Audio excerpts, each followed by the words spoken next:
എല്ലാ കൂട്ടുകാർക്കും നമസ്കാരം. നമ്മുടെ പുതിയ വീഡിയോയിലേക്ക് സ്വാഗതം. ഇന്നത്തെ നമ്മുടെ video Easter special beef vindaloo ആണ്. നിങ്ങൾ ഇതുവരെയും ഇതുപോലൊരു കറി തയ്യാറാക്കി കഴിച്ചിട്ടില്ലെങ്കിൽ തീർച്ചയായിട്ടും നമ്മുടെ ഈ ഒരു വീഡിയോ കണ്ടെന്ന് തയ്യാറാക്കി നോക്കണേ. വിശേഷ ദിവസങ്ങളിൽ ഉണ്ടാക്കി കഴിക്കുന്ന ഈ ഒരു ബീഫ് വിന്താലു ഇറച്ചിക്കറികളിലെ വൈവിധ്യങ്ങൾ തേടുന്ന ആൾക്കാർക്ക് വേണ്ടിയിട്ടാണ് ഈ ഒരു റെസിപ്പിയും. ഈ ഒരു കറിയുടെ പ്രത്യേകത എന്താന്ന് വെച്ചാൽ എരിവും പുളിയും അതുപോലെ തന്നെ ഒരു വെറൈറ്റി മസാലയിലാണ് ഈ ഒരു കറിയുടെ പാചകവും. ബീഫ് റെസിപ്പി തയ്യാറാക്കി വെക്കുവാണെങ്കിൽ 2 ആഴ്ചയോളം പുറത്ത് വെച്ച് തന്നെ നമുക്ക് ഈ കറി കഴിക്കാനും സാധിക്കുന്നതാണ്. ഒരു തരി പോലും കേടായി പോവില്ല. ഇനിയിപ്പോ വിശേഷ ദിവസങ്ങളൊക്കെ വരും നമ്മുടെ കൊച്ചിക്കാര് ഒരുപാട് പ്രാധാന്യത്തോടുകൂടി തന്നെ ഉണ്ടാക്കി വെക്കുന്ന ഒരു കറി കൂടിയാണ്. അപ്പൊ നോക്കാം എങ്ങനെയാണ് വളരെ രുചികരമായിട്ടുള്ള ബീഫ് വിന്താലു തയ്യാറാക്കി എടുക്കുന്നതെന്ന് നമ്മുടെ വീഡിയോയിൽ കൂടെ നമുക്ക് കാണാം. വീഡിയോ കാണുമ്പോൾ നിങ്ങൾക്ക് ഇഷ്ടപ്പെടുവാണെങ്കിൽ നിങ്ങളുടെ വിലയേറിയ ലൈക്ക് തരാൻ മറക്കല്ലേ.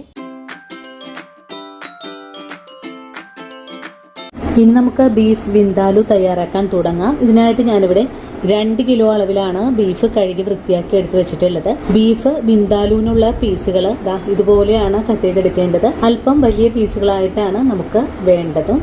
നമ്മൾ ഈ ബീഫ് വിന്താലുവിലേക്ക് വിനാഗിരി ചേർത്തിട്ടാണ് കറി തയ്യാറാക്കി എടുക്കുന്നത്. അതും കറി ഒരു ആഴ്ചക്കാലത്തോളം നമ്മൾ പുറത്തൊക്കെ വെച്ച് തന്നെയാണ് കഴിക്കുന്നത്. അപ്പോൾ ഇതിലേക്ക് വിനാഗിരിയൊക്കെ ചേർക്കുന്നത് കൊണ്ട് ബീഫ് വളരെ സോഫ്റ്റ് ആയിട്ട് പോകും. അതുകൊണ്ടാണ് നമ്മളിപ്പോൾ ഈ ഒരു രീതിയിൽ വലിയ പീസുകളായിട്ട് കട്ട് ചെയ്തെടുക്കേണ്ടതും. അത് മാത്രമല്ല ക്രിസ്ത്യൻസ് ആണ് കൂടുതലും ഈ ഒരു കറി തയ്യാറാക്കുന്നത്. അവരുടെ പെരുന്നാൾ ദിവസങ്ങളിലാണ് തലേ ദിവസം തന്നെ ഈ ഒരു കറിയൊക്കെ തയ്യാറാക്കി എടുക്കാറുണ്ട്. അപ്പോൾ നമ്മൾ ഈ ഒരു കറി സെർവ് ചെയ്യുമ്പോൾ 2 പീസുകളായിട്ടാണ് നമ്മൾ ഒരു പ്ലേറ്റിൽ സെർവ് ചെയ്യുന്നത്. നമ്മളെപ്പോലെ കാറ്ററിംഗുകാരൊക്കെ സെർവ് ചെയ്യുന്നതും ഒരാൾക്ക് 2 പീസ് എന്ന അളവിലാണ് നമ്മൾ കറി തയ്യാറാക്കി എടുക്കുന്നതും. അപ്പോൾ ഇനിയിപ്പോൾ നമുക്കിതിലേക്ക് പ്രത്യേകിച്ച് ഒന്നും തന്നെ ഇല്ല. നമ്മളിതൊരു മാരിനേഷൻ ചെയ്ത് വെക്കുവാണ് 1/2 മണിക്കൂർ നേരത്തേക്ക്. അങ്ങനെ ചെയ്യുന്നത് എളുപ്പത്തിൽ ബീഫ് വെന്ത് കിട്ടാനും ഇതിലേക്ക് നല്ല ഉപ്പും പുളിയൊക്കെ ഒന്ന് പിടിച്ചു കിട്ടുന്നതിന് വേണ്ടിയിട്ടാണ്. ബീഫിലേക്ക് ആദ്യം ഒരു മാരിനേഷൻ ആണ്. അതിനായിട്ട് ഞാനിവിടെ 2.5 ടേബിൾ സ്പൂൺ അളവിൽ വെളിച്ചെണ്ണ ഒഴിച്ചു കൊടുക്കുന്നുണ്ട്. 2.5 ടേബിൾ സ്പൂൺ അളവിൽ തന്നെ വിനാഗിരി കൂടെ ഒഴിച്ചു കൊടുക്കുന്നുണ്ട്. ബീഫിലേക്ക് വിനാഗിരി ഒഴിച്ചു കൊടുക്കുന്നത് കൊണ്ട് നമ്മൾ മസാല അരക്കുന്ന സമയത്ത് വിനാഗിരി ചേർത്ത് കൊടുക്കേണ്ട ആവശ്യമില്ല. ഇനി നമുക്കിതിലേക്ക് ചേർക്കേണ്ടത് മഞ്ഞൾപ്പൊടിയാണ്. മഞ്ഞൾപ്പൊടി ഒരു നുള്ള അളവിൽ തന്നെ മതിയാകും. ഒരുപാട് മഞ്ഞൾപ്പൊടിയൊന്നും ചേർക്കേണ്ട ആവശ്യമില്ല. ഇനി ഇറച്ചിക്ക് ആവശ്യമായ കല്ലുപ്പും കൂടി ചേർത്ത് കൊടുത്തിട്ട് കൈകൊണ്ട് നല്ലോണം തന്നെ നമുക്ക് കുഴച്ചെടുക്കാം. ഈ ഒരു രീതിയിൽ ചെയ്തെടുക്കുമ്പോഴാണ് നല്ല സോഫ്റ്റ് ആയിട്ട് തന്നെ വളരെ എളുപ്പത്തിൽ കഷ്ണങ്ങൾ വെന്ത് കിട്ടുന്നത്. ഞാനിവിടെ കാറ്ററിംഗിൽ ചെയ്യുന്ന ഒരു പാചക രീതിയാണ് നിങ്ങൾക്ക് വേണ്ടിയിട്ട് കാണിച്ചു തരുന്നത്. ഒരു കൊച്ചിക്കാരുടെ സ്പെഷ്യൽ റെസിപ്പിയാണ് കേട്ടോ. അങ്ങനെ നമ്മളിവിടെ വെളിച്ചെണ്ണയും വിനാഗിരിയും ഉപ്പൊക്കെ ചേർത്ത് നല്ലതുപോലെ ഒന്ന് കുഴച്ചു വെച്ചിട്ടുണ്ട്. ഒരു 1/2 മണിക്കൂർ നേരത്തേക്ക് ബീഫ് ഒന്ന് ഇതുപോലെ തന്നെ ഒന്ന് വെച്ചു കൊടുക്കാം. അതിനുശേഷം ഇതിലേക്ക് ആവശ്യമായ ചേരുവകളൊക്കെ നമുക്കൊന്ന് എടുത്തു വെക്കാം. ബീഫ് മാരിനേറ്റ് ചെയ്ത് വെച്ച് കഴിഞ്ഞാൽ കുറച്ച് മസാലകളൊക്കെ നമുക്കൊന്ന് അരച്ചെടുക്കണം. ഇതിനായിട്ട് ഞാനിവിടെ എടുത്തിട്ടുള്ളത് 2 ടീസ്പൂൺ അളവില് കുരുമുളക്, 6 ഗ്രാമ്പു, 1 ടീസ്പൂൺ അളവില് പെരുംജീരകം, 1 ടീസ്പൂൺ അളവില് നല്ല ജീരകം, ഒരു 10 ഏലക്ക, 2 കറുവപ്പട്ട ഒന്ന് ചെറുതായിട്ട് ഒടിച്ചിട്ടുള്ളതാണ്, കുറച്ച് കറിവേപ്പില വേണം, 60 അല്ലി വെളുത്തുള്ളി, പിന്നെ നമുക്ക് പ്രധാനമായിട്ടും വേണ്ടത് മുരിങ്ങത്തോലാണ്. ഇതുപോലെ 2 കഷ്ണമാണ് എടുത്തിട്ടുള്ളത്. ഇനി 25 അല്ലി കൊച്ചുള്ളി എടുത്തിട്ടുണ്ട്. ഈ ഒരു അളവിലുള്ള 1 കഷ്ണം ഇഞ്ചി, 3 പച്ചമുളക്. നമുക്ക് ഈ മസാലകളെല്ലാം ഒന്ന് അരച്ചെടുക്കണം. മസാലകൾ അരക്കുന്ന കൂട്ടത്തിൽ ഇഞ്ചി അരക്കുന്നില്ല. ഇഞ്ചി പൊടിയായിട്ടൊന്ന് കട്ട് ചെയ്തെടുക്കണം. നമുക്കിതൊന്ന് മാറ്റി വെക്കാം. നമ്മുടെ വിന്താലുക്കറി തയ്യാറാക്കുമ്പോൾ മെയിനായിട്ട് നമുക്ക് വേണ്ടത് മുളക് പൊടിയും വെളുത്തുള്ളിയുമാണ്. ഇതിനായിട്ട് 2 കിലോ ബീഫിന് 5 സ്പൂൺ അളവില് എരിവെള്ള മുളക് പൊടിയും 2 സ്പൂൺ അളവില് കാശ്മീരി മുളക് പൊടിയാണ് എടുത്തിട്ടുള്ളത്. നല്ല വെട്ടിത്തിളക്കുന്ന വെള്ളം ഒഴിച്ചു കൊടുക്കാം. നമ്മള് വിനാഗിരി ബീഫിലേക്ക് ചേർത്ത് കുഴച്ച് വെച്ചിട്ടുള്ളത് കൊണ്ട് വിനാഗിരി ചേർത്ത് മുളക് പൊടി അരച്ചെടുക്കേണ്ട ആവശ്യമില്ല. ഇനി നമുക്കിതൊന്ന് മാറ്റി വെക്കാം. ഇനി നമ്മൾ കാണിച്ച മസാല എല്ലാം തന്നെ ഒന്ന് അരച്ചെടുത്തിട്ട് വരാം. മിക്സിയുടെ ജാറിലേക്ക് മാറ്റിയിട്ടുള്ള മസാലകളൊക്കെ ഞാനിവിടെ അരച്ചെടുത്തിട്ടുണ്ട്. ഇന്നത്തെ കറി നമ്മൾ തയ്യാറാക്കി എടുക്കുന്നത് മൺചട്ടിയിൽ വെച്ചിട്ടാണ്. ഇനി ചട്ടി ചൂടായി വരട്ടെ. അതും വിറകടപ്പിൽ വെച്ചിട്ടാണ് കേട്ടോ ബീഫ് വിന്താലു തയ്യാറാക്കുന്നത്. ആദ്യത്തെ ആ ഒരു സ്റ്റെപ്പ് ഒന്ന് മുരിയിച്ചെടുത്തതിന് ശേഷം കറി അടുപ്പിലേക്ക് മാറ്റും. ഇളക്കിയെടുക്കാനായിട്ടുള്ള ആ ഒരു എളുപ്പത്തിന് വേണ്ടിയിട്ടാണ് ഞാനിപ്പോൾ ആദ്യമേ ഗ്യാസ് സ്റ്റവിൽ വെച്ചിട്ട് അരപ്പ് മുരിയിക്കാൻ പോകുന്നത്. ഇപ്പൊ നമ്മുടെ ബീഫ് ഇവിടെ മാരിനേറ്റ് ചെയ്ത് വെച്ചിട്ട് 1/2 മണിക്കൂർ കഴിഞ്ഞിട്ടുണ്ട്. ബീഫെല്ലാം നല്ലതുപോലെ മസാല എല്ലാം പിടിച്ചിരിക്കുന്ന ഒരു പാകത്തിലാണ്. ചട്ടി ഇപ്പോൾ നല്ലപോലെ ചൂടായി വന്നിട്ടുണ്ട്. ഇനി നമുക്കിതിലേക്ക് വെളിച്ചെണ്ണ ഒഴിച്ചു കൊടുക്കാം. ഇന്നത്തെ നമ്മുടെ കറി തയ്യാറാക്കി എടുക്കുന്നത് വെളിച്ചെണ്ണ വെളിച്ചെണ്ണയിൽ വെച്ചാണ്. വെളിച്ചെണ്ണ ചൂടായി കഴിഞ്ഞാൽ കുറച്ച് കറിവേപ്പില ചേർക്കാം. നമ്മൾ നേരത്തെ കാണിച്ച ഇഞ്ചി പൊടിയായി കട്ട് ചെയ്തത് ചേർക്കാം. ഇനി ഇഞ്ചി നല്ലോണം ഇളക്കി ഒന്ന് മുരിയിച്ചെടുക്കാം. ഇഞ്ചി നമ്മുടെ മസാലയിൽ ചേർത്ത് അരക്കാതിരുന്നത് ഇതുപോലെ മസാലകളൊക്കെ വഴറ്റിയെടുക്കുമ്പോൾ പെട്ടെന്ന് തന്നെ അടിയിൽ പിടിക്കും. അപ്പം അതുകൊണ്ടാണ് ഞാനിപ്പോൾ ഇതുപോലെ ചെറിയ കഷ്ണങ്ങളാക്കി കട്ട് ചെയ്ത് ചേർത്തിട്ടുള്ളത്.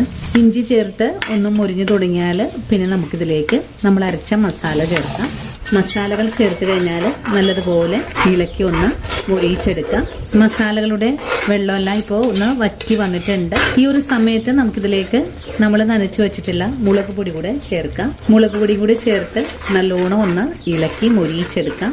ഇനി മുരിയിച്ചെടുക്കുന്ന മസാലയിലേക്ക് 2 ടീസ്പൂൺ അളവിൽ കടുക് പരിപ്പ് കൂടെ നമുക്ക് ചേർക്കണം. 1 കിലോ ബീഫിന് 1 ടീസ്പൂൺ എന്ന അളവിൽ 2 ടീസ്പൂൺ അളവിലാണ് എടുത്തിട്ടുള്ളത്. നിങ്ങൾക്കിപ്പോൾ കടുകിന്റെ സ്വാദ് കുറച്ചുകൂടെ വേണമെങ്കിൽ 1 സ്പൂൺ അളവിൽ എടുക്കാവുന്നതാണ്. ഇനിയിപ്പോൾ ഈ ഒരു കടുക് പരിപ്പ് കൂടെ അരച്ച് ഇതിലേക്ക് ചേർക്കാം. നിങ്ങൾക്ക് ഇപ്പോൾ മസാല അരച്ച കൂട്ടത്തിലും എല്ലാം കൂടി ചേർത്ത് ഇതൊന്ന് അരച്ചെടുക്കാവുന്നതാണ്. ഞാനിപ്പോൾ സെപ്പറേറ്റ് ആയിട്ടാണ് കടുക് പരിപ്പ് അരച്ചെടുക്കുന്നത്. കടുക് പരിപ്പ് അരച്ചത് കൂടെ ചേർക്കാം.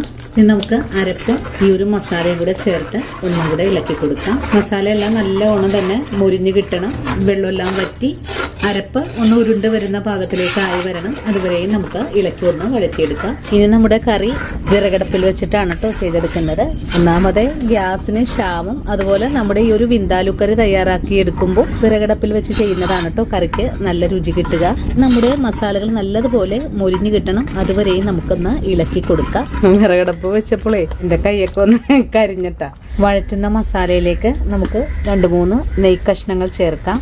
നെയ്ക്കഷ്ണങ്ങൾ ചേർക്കുമ്പോൾ ഇതിലേക്ക് ചേർക്കുന്ന വെളിച്ചെണ്ണയുടെ അളവ് കുറച്ച് ചേർത്താൽ മതിയാകും. വീണ്ടും നല്ലതുപോലെ ഇളക്കി ഒന്ന് മുരിയിച്ചെടുക്കാം. അരപ്പ് നല്ലപോലെ ഉരുണ്ട് വരുന്ന ഒരു ഭാഗത്തിലേക്ക് ആയി കിട്ടണം. അതുവരെയാണ് നമുക്ക് മുരിയിച്ചെടുക്കേണ്ടത്. നിങ്ങൾക്കിപ്പോൾ മുരിയിച്ചെടുക്കാൻ താല്പര്യമില്ലെങ്കിൽ മസാല എല്ലാം കൂടെ കുഴച്ച് കൂട്ടി തിരുമ്മി വെച്ചും ഇതുപോലെ തന്നെ ചെയ്തെടുക്കാവുന്നതാണ്. പച്ച മസാലയിലും നമുക്ക് ഈ വിന്താലു തയ്യാറാക്കാൻ പറ്റുന്നതാണ്. ഇപ്പോൾ നമ്മുടെ മസാലകളെല്ലാം നല്ലതുപോലെ ഒന്ന് നടുഭാഗത്തേക്ക് മൊരിഞ്ഞ് ഉരുണ്ട് വന്നിട്ടുണ്ട്. ഇതുപോലൊരു പാകമായി വരുമ്പോഴാണ് നമുക്ക് ബീഫ് കഷ്ണങ്ങൾ ഈ ഒരു മസാലയിലേക്ക് ചേർക്കേണ്ടത്. ഇങ്ങനെ മസാലകൾ മൊരിയിച്ചെടുക്കാനായിട്ട് നമുക്ക് കുറച്ച് സമയം ആവശ്യമായിട്ട് വരും. മസാലകൾ മൊരിയിക്കാതെ കറി തയ്യാറാക്കിയാൽ ഈ ഒരു മുളക് കുത്ത് കറിയുടെ ടേസ്റ്റ് കുറയ്ക്കുന്നതാണ്. അപ്പം അതുകൊണ്ട് മസാലകൾ നല്ല മൊരിയിച്ചിട്ട് വേണം കറി തയ്യാറാക്കി എടുക്കാനായിട്ടും. മസാലകൾ ഇപ്പോൾ നല്ല പോലെ തന്നെ മൊരിഞ്ഞ് പാകമായി വന്നിട്ടുണ്ട്. ഇനി നമുക്കിതിലേക്ക് മാരിനേറ്റ് ചെയ്ത് വെച്ചിട്ടുള്ള ബീഫ് കഷ്ണങ്ങൾ ചേർത്ത് കൊടുക്കാം. ഇനി കഷ്ണങ്ങളും കൂടെ ചേർത്ത് വേണം ഈ ഒരു ഗ്രേവി ഒന്ന് ഇളക്കി വരട്ടിയെടുക്കാനായിട്ടും. നമ്മൾ ഈ കറിയിലേക്ക് വെള്ളം ഒന്നും തന്നെ ചേർക്കുന്നില്ല. ഇതുപോലെ വരട്ടി കറി തയ്യാറാക്കുമ്പോഴാണ് കറിക്ക് നല്ല സ്വാദം ഉണ്ടാകുന്നത്.